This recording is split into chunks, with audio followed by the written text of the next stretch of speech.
Thanks for joining us on Arirang News. I'm Kim Dami in Seoul. South Korea's finance minister says his ministry will make sure the country's economic recovery trend stays on track so that growth backed by strong exports revitalizes the livelihoods of ordinary people. The wife of the driver who claims that his car suddenly accelerated in a deadly car accident that took 9 lives has told the police that the car's brakes didn't work at the time of the accident, and funerals of the victims took place this morning. The White House denies speculation that Biden is stepping out of the November presidential election race, but the pressure to do so is mounting, with a second Democratic lawmaker calling on Biden to exit the race. South Korea plans to maintain its economic recovery trend in the face of external uncertainties such as geopolitical risks, with a number of preemptive measures that include boosting trade and following up on state visits. Our Lee Soo-jin explains. The South Korean government is carrying out measures to maintain export competitiveness in the face of global uncertainties. Measures including expanding trade networks, increasing overseas projects and support funds, and following up with state visits were announced during a ministerial meeting on Thursday presided over by Finance Minister Choi Sang-mok. While the economy is showing signs of recovery, with the economic growth projection for this year being revised upwards to 2.6% on the back of strong exports, the minister stressed that external uncertainties remain for the latter half of the year. Geopolitical tensions remain and global supply chains are being reorganized as major countries prioritize their own interests. The government will thus carefully monitor external uncertainty factors and supply chain risks, while concentrating policy efforts to further strengthen exports for the second half of the year. Since 2004, South Korea has secured 21 FTAs with 59 countries, behind only Singapore for the number of FTAs, and it plans to continue expanding its trade network by forming relationships with emerging markets such as the Global South as well as key Indo-Pacific nations. As for strategies to win overseas projects, the government plans to strengthen cooperation between governments to further secure large-scale projects. And the Export-Import Bank of Korea, the nation's official export credit agency, will spend 85 trillion won, or around $61.5 billion, over the next 5 years to help companies to win orders in key strategic areas such as infrastructure and power plants. The government will also carry out follow-up measures to state visits, including the most recent to 3 Central Asian countries, by boosting cooperation with them in key areas such as key minerals, energy, and infrastructure. The finance minister added that this is the best time to carry out preemptive measures to combat external uncertainties as exports are showing a robust recovery, and that the government will continue working towards making sure that these measures will lead to boosting domestic demand as well. Lee Soo-jin, Arirang News. And to see long-term growth, local companies will closely be looked after. There'll be tax incentives for those that enhance their corporate value and expand shareholder returns. Choi Min-jung with details. South Korea has unveiled measures to foster the growth of new industries. The Finance Ministry revealed a roadmap on Wednesday that aims to incentivize companies that enhance their corporate value and increase shareholder returns. This will be done by providing a range of tax incentives and benefits. First, the government plans to reduce corporate taxes by 5% for companies that increase shareholder returns exceeding 5% over the span of 3 years. Companies can do this by increasing dividends or canceling treasury stocks. This applies to all companies, regardless of size. The government will also lower income tax rates for the shareholders of companies that have high corporate value. Accordingly, if the dividend income is 12 million won, the tax burden will be reduced by 100,000 won. If the dividend income is 22 million won, the tax burden will be reduced by 200,000 won. The government is implementing the new regulations temporarily for 3 years, but they will first need to be passed by the National Assembly. Choi Min-jung, Arirang News. No immediate signs have been detected that the car which took 9 lives in Monday's accident suddenly accelerated, as the driver has insisted. And funerals of the victims were held this morning. Our Park Kwon-woo has more. The funerals of the 9 victims of the deadly car accident near Seoul City Hall Station on Monday took place Thursday morning following their reposal at Seoul National University Hospital, the National Medical Center, and Severance Hospital funeral halls. The Seoul Metropolitan Police Agency, during a briefing Wednesday, gave an update on their investigation, saying no skid marks were found at the accident site, which could have been a major clue to whether the driver suddenly accelerated or not. This was a correction made after an hour when the police initially said there were skid marks found at the crash site, but they turned out to be from an oil leak. The police confirmed that video footage showed that the driver began accelerating from the parking lot of a nearby hotel before the accident. They also submitted data from 6 CCTV cameras, as well as information from the car's event data recorder and dashcam to the National Forensic Service for investigation in order to determine whether the car suddenly accelerated, which is the driver's claim. The driver's wife, who was the only passenger in the car, told police that the car's brakes were not working at the time of the crash. The 68-year-old driver, who is currently in hospital, will face further investigation once he recovers from his injuries. 7 pedestrians were also wounded in the fatal collision. 박건우, Arirang News. Right now, as of midday, a filibuster at the National Assembly is into its 20th hour. Ruling People Power Party lawmakers are taking turns giving prolonged speeches on a bill proposed by the main opposition Democratic Party. That bill seeks to initiate a special investigation into the death of a Marine during last year's floods and alleged government interference during a probe into the death. The ruling PPP argues the bill is a political instigation targeting the president, while the opposition parties say the bill is needed. The filibuster began at around 3:40 p.m. on Wednesday. According to the Assembly rules, the Parliament is expected to vote on whether to end the debate 24 hours after its start, so at around the same time this afternoon. It requires more than 3/5 of the present lawmakers to agree to end the debate, in which case the proposed bill will immediately be put up for a vote. President Yoon Suk-yeol on Thursday nominated Lee Jin-suk, a former reporter of more than 30 years and most recently the president of Daejeon MBC, for the chair of the Korea Communications Committee. Now, this is the third nomination in the past year, as the last 2 chairs resigned with the opposition Democratic Party's plans to pass bills for their impeachment. In Lee's address to the media, she emphasized K-content's global influence. And other ministerial-level nominations have also been made. Former Second Vice Minister for Finance Kim Won-sup has been nominated for Environment Minister, and current First Vice Minister for Finance Kim Byung-hwan has been nominated for a Financial Services Commissioner.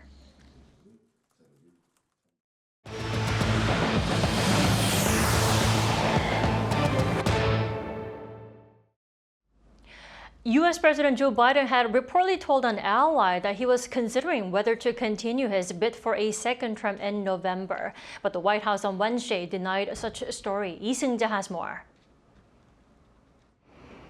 A report by the New York Times Wednesday led to a wave of speculation that U.S. President Joe Biden was considering dropping out of running for a second term. Headlined, Biden told ally that he is weighing whether to continue in the race. It seemed as if Biden was unsure if he could carry on after his subpar performance during a televised debate with Donald Trump. The article, however, was misleading, with no reference to Biden explicitly saying he would not run again. Rather, the report was based on a conversation between Biden and an unnamed key ally, who was quoted as saying that the president knew he needed to quickly reassure the public he can still do the job. That did not stop the speculation, leading the White House to reiterate that the president is still working towards his goal of staying in office for another 4 years. What I can say is the president is moving forward. He's moving forward as being president. He's moving forward with his campaign, as his campaign has been very, very clear about that. That's what I can speak to, and that's what I can say, and that is the president's focus. The president's focus is how does he continue to do that work, and anything else that we're hearing or that's being reported is absolutely false. However, pressure continues within the Democratic Party as another Democrat lawmaker called on Biden to resign. Speaking to the New York Times in an interview, Congressman Raul Grijalva, who represents Arizona, said he would support Biden if he remains at the top of the ticket, but said he believes the party should select a new nominee. The remarks come just one day after Lloyd Doggett became the first sitting Democrat lawmaker to call on Biden to withdraw from the race. An opinion poll conducted by the New York Times and Siena College also showed Trump's approval rating widening after last week's debate. Among likely voters, 49% said they would vote for Trump, as opposed to 43% of respondents who said they would still vote for Biden. This marks a 3 percentage point upswing for Trump from a week earlier. Additionally, among registered voters, 49% said they would vote for the former president, while 41% said they would vote for the incumbent. 74% of respondents also said that Biden is too old for the job, up 5 percentage points since the debate. 이승재, Arirang News. Lebanese militant group Hezbollah responded to the killing of one of its senior commanders by Israel on Wednesday with a rocket attack against its neighbor. And Tel Aviv is also reviewing Hamas's response to a ceasefire proposal that a mediator shared with the Palestinian militants. Our Ian has the latest. Hezbollah says it fired 100 rockets at Israel in response to the killing of one of its senior commanders. The Lebanese militant group said through a statement on Wednesday that Mohammed Nima Nasser had been killed in an Israeli strike in southern Lebanon, later adding that it launched 100 Katyusha rockets at an Israeli military base in another attack near the border. According to the Israeli military, most of the rockets fell in open areas without causing any injuries. Israel identified Nasser as the commander of a unit that operated from southwestern Lebanon, which was responsible for firing attacks into Israel.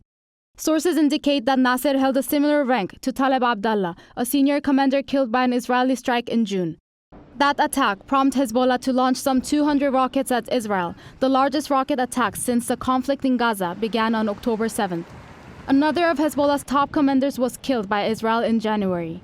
Also on Wednesday, the Israeli government said it is reviewing Hamas's response to an Israeli proposal, which included the release of hostages and a ceasefire. Israel's intelligence service confirmed on Wednesday that mediators in Qatar and Egypt had submitted Hamas's response to Israel. Hamas also confirmed that one of the group's leaders had engaged with mediators positively, but demanded a deal that includes a complete ceasefire. Ian Hee, Arirang News. Now, over in the UK, the ruling Conservative Party's 14 years in power is predicted to come to an end in Thursday's general election. Our Choi Soo-hyung reports. The United Kingdom is preparing for Thursday's general election. Prime Minister Rishi Sunak of the Conservative Party and opposition Labour Party leader Keir Starmer are making their final push for votes. I understand people's frustrations with me, with our party, but I say this. It's a choice about the future of our country.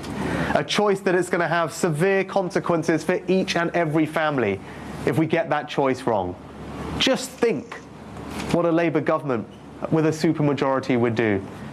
We've now had 14 years of chaos, of division and failure, and the choice tomorrow is to bring that to an end, to turn the page and start to rebuild with Labour. The upcoming general election will determine the composition of the House of Commons and ultimately the next Prime Minister. The Labour Party is forecast to win by a landslide, ending the Conservative Party's 14-year rule. Recent polls show that Labour has about 40% support and the Conservatives have 20%. On Wednesday evening, YouGov, a public opinion and data company based in London, forecast that Labour could win 431 out of 650 seats in the House of Commons. If this happens, it will be the largest number of seats won by a single party since the first UK general election in 1832. Prime Minister Rishi Sunak has appealed to his supporters with strong controls on refugees, such as sending asylum seekers to Rwanda and an increase in defence spending. Labour leader Keir Starmer has focused on a century strategy promising stable economic growth, wealth creation and unwavering national security. Many voters blame the 14 years of the Conservative-led governments for the cost of living crisis, issues in the healthcare system and the chaos due to Brexit. Choi Soo-hyung, Arirang News. K-pop girl band NewJeans has been chosen as the Honorary Tourism Ambassador of Seoul 2024 by the Korea Tourism Organization. The agency said Thursday that the official appointment ceremony will be held on July 11th. And amid friction between the group's agency Adore and parent company Hybe, NewJeans was in Japan last week to meet fans at the Tokyo Dome. Over 90,000 fans showed up to get a glimpse of their idols at the two-day event. The girl group replaces Korean actor Lee Jung-jae, who held the Honorary Tourism Ambassador position in 2023. Forests in the middle of the city, also called urban forests, are home to many animals and even endangered species. But these rare species are often overlooked because there's a lack of protective measures or management at these city forests. Eun-jin has the story. In this small forest surrounded by houses and apartments in the city center of Gangneung in Gangwon-do Province, the endangered flying squirrel has recently been spotted. The flying squirrel is also designated a natural monument in South Korea. And in May, another vulnerable species, the fairy pita, was spotted in a small forest near a school area in Ulsan City. The colorful fairy pita is a summer migratory bird that is hardly ever seen in the city. But these small city forests have become shelters for wild animals that have lost their homes to urban development. Now, there's an environmental organization, a cooperative, where its members conduct ecological research by searching for traces of wildlife, such as footprints and excretion. They have also taken the role of raising awareness of the importance of such urban forests in the ongoing global climate crisis. The climate crisis is driving more endangered animals to extinction, so humans need to think about what we can do in such a situation. But the reality is that not even a basic ecological survey, in terms of the numbers and animal species, is being conducted in most urban forests. When mating is carried out in a small population for a long time, inbreeding can occur, which greatly reduces genetic diversity. There are roughly 2,600 urban forests across the country. More people are raising their voices for protection measures and ecological surveys at these forests in order for safe coexistence of wildlife and humans. Eun-jin, Arirang News.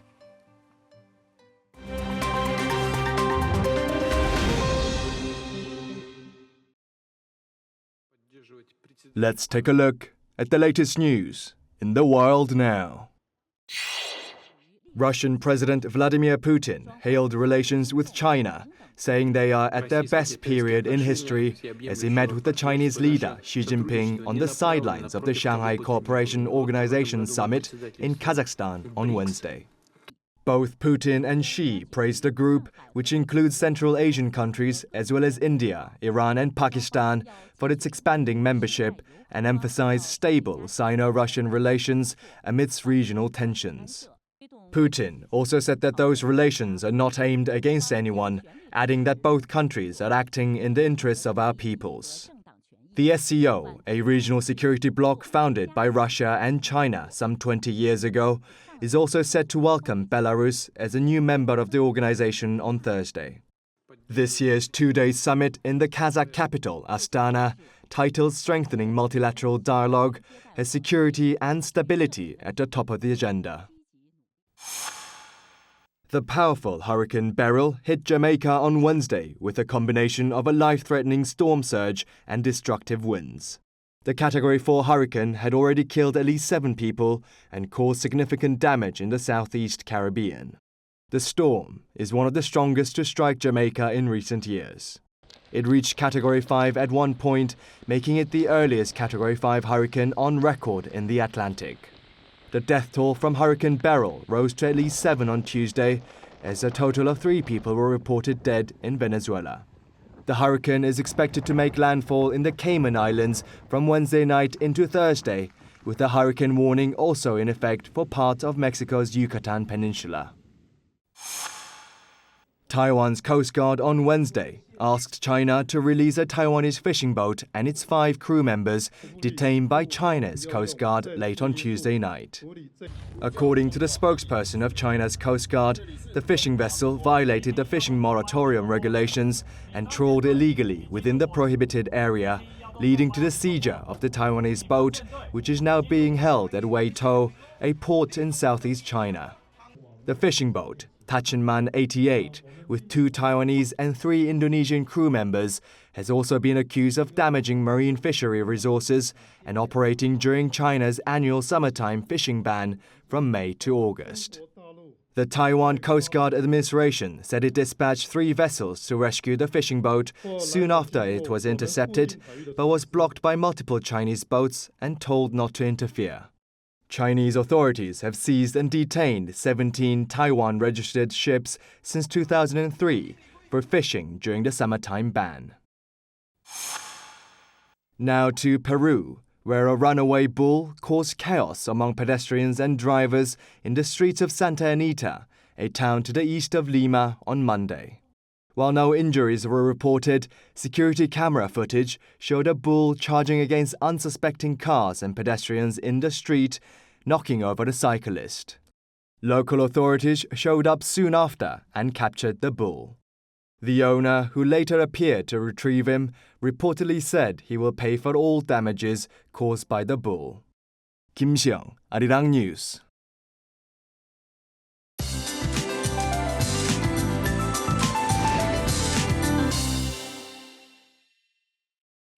Good afternoon. We have monsoon rain in the forecast. It will start to rain late this afternoon from the west, spreading to the rest of the central regions. Then it will rain nationwide by late tonight. And it's forecast to rain down hard overnight, dropping 20 to 50 millimeters an hour on central regions. So please park your car wisely tonight. However, it's forecast to be very hot during the day with heat advisories in place for many southern parts of the country under sunnier skies. Central regions will also notice a rise in highs, but it will be cloudy. Well, it was a rough night for those in East Coast regions, with overnight temperatures staying above 25 degrees Celsius. And this afternoon, Daegu gets up to 34 degrees, Gyeongju at 35 degrees Celsius. But do note that muggy air will make it feel quite hotter and uncomfortable than actual temperatures. Now, monsoon rain takes a break tomorrow afternoon, but brace for nationwide downpours this weekend. With that in mind, let's take a look at the international weather conditions.